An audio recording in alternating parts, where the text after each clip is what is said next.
भाजपा जी, एक सप्लीमेंट्री सवाल है मेरा आपसे। ये जो आप कह रहे हैं कि साहब ये इन लोगों के रिवाइवल का झगड़ा है, इन लोगों के रिवाइवल का झगड़ा तो आप कह रहे हैं, लेकिन दूसरी तरफ इंडिया गठबंधन की तरफ से तो कहा जा रहा है कि ये मोदी सरकार को, बीजेपी सरकार को सत्ता से बेदखल करने की का संघर्ष है।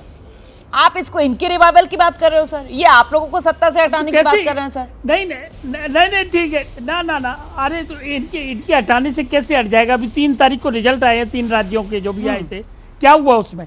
बड़ी कोशिश की इन्होंने, लेकिन अल्टीमेटली उसमें चला मोदी की गारंटियां, मोदी की क्रेडिबिलिटी, मोदी का काम, मोदी का डबल इंजन की सरकार। देखो जनता को दिख रहा है, सारी चीजें, सब चीजें महसूस कर रही है। कौन सा ऐसा वर्ग है उसके लिए बीजेपी सरकार ने काम नहीं किया है? ठीक है, अगर जनता को काम नहीं दिखता तो जनता उखाड़ के, ठीक है। तो आप कह रहे हैं इंडिया गठबंधन की पोल जनता के सामने खुल गई है, जनता सब जानती है। आदिल साहब, और ये सारा का सारा झगड़ा कहीं हमारा वोट दूसरी पार्टी के पास ना चला जाए, गठबंधन के साथी के पास एक बार चला गया तो हमेशा के लिए ट्रांसफर ना हो जाए, यही खतरा है। इसी वजह से आम आदमी पार्टी, कांग्रेस, पंजाब को लेकर बात बनती हुई नजर नहीं आ रही। आदिल जी,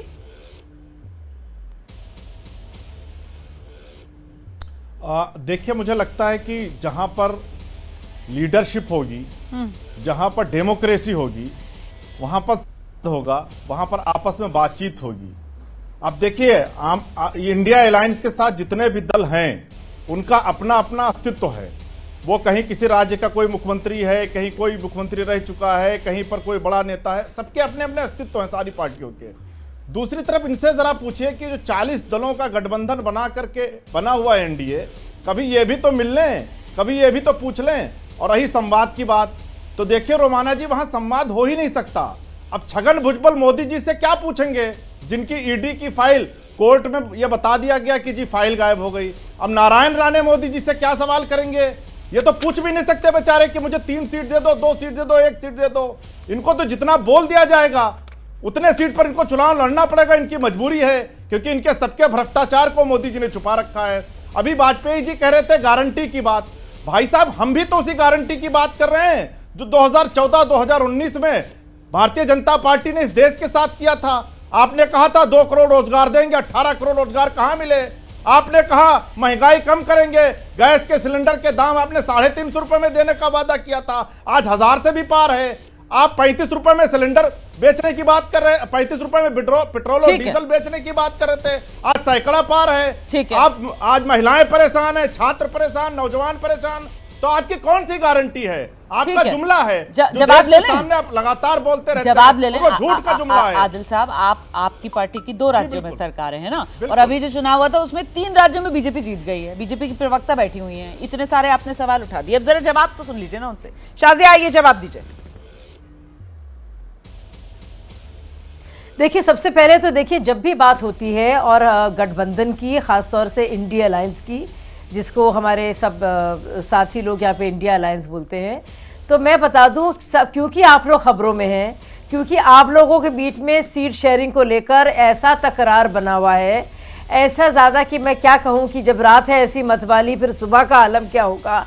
इसीलिए, और क्योंकि आप लोग खबरों में हैं, क्योंकि अभी भी खबर आ रही है कि समाजवादी पार्टी और कांग्रेस के बीच में किसी तरह का समन्वय तैयार नहीं हो रहा है, क्योंकि अब अभी भी खबर आ रही है कि शरद पवार गुट मांग रहा है फलाना इतनी सीटें, और इतनी सीटें शिवसेना का टी गुट इतनी सीटें मांग रहा है, क्योंकि खबर आ रही है कि पंजाब और दिल्ली में आपस में सीट शेयरिंग नहीं हो पाई है, क्योंकि खबरें लगातार आ रही है कि बिहार में को लेकर क्या होगा, क्योंकि लगातार ममता बनर्जी के और अधीर रंजन चौधरी जो कि हेड करते हैं पश्चिम बंगाल का स्टेट यूनिट कांग्रेस का, आपस में उनके बयानात आ रहे हैं, इसीलिए इसकी चर्चा हो रही है। भाई साहब, ये सुन लीजिए आप। और एक और बात मैं बता दूं, एनडीए की चर्चा इसलिए नहीं हो रही है क्योंकि आप सब लोग थोड़े सवाल पूछ सकते हैं, एनडीए को हराना नहीं है। और आपने साहब आप बोल रहे थे, देखिए बीच में कोई नहीं आया, मैं डिबेट करती हूँ ना सर, सब अपनी बारी पर बोलते हैं, प्लीज सुन लीजिए उनको, मैं दोबारा आ जाऊँ। नहीं बोलिए आप, आइए अपनी बारी का। हाँ भाई साहब, अपने को रिपीट कर रहे हैं आप, रिपीट कितनी बार करेंगे? कुछ फर्क तो पड़ेगा नहीं, मेरा जवाब तो वही रहेगा, जवाब आपको सुनना होगा और आपका जवाब मुझे सुनना होगा, ऐसी तो बात आगे बढ़ेगी ना।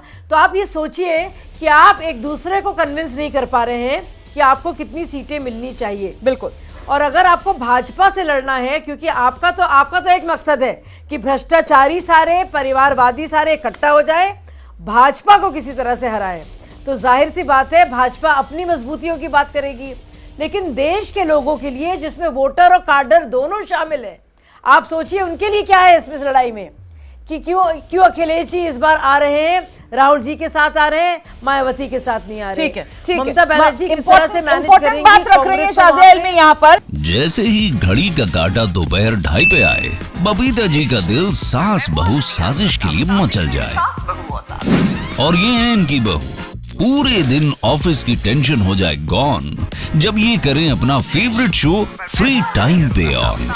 इनकी तरह आप भी देखिए अपना फेवरेट शो अपने टाइम पर और डाउनलोड कीजिए एबीपी लाइव ऐप अपने स्मार्ट टीवी पर।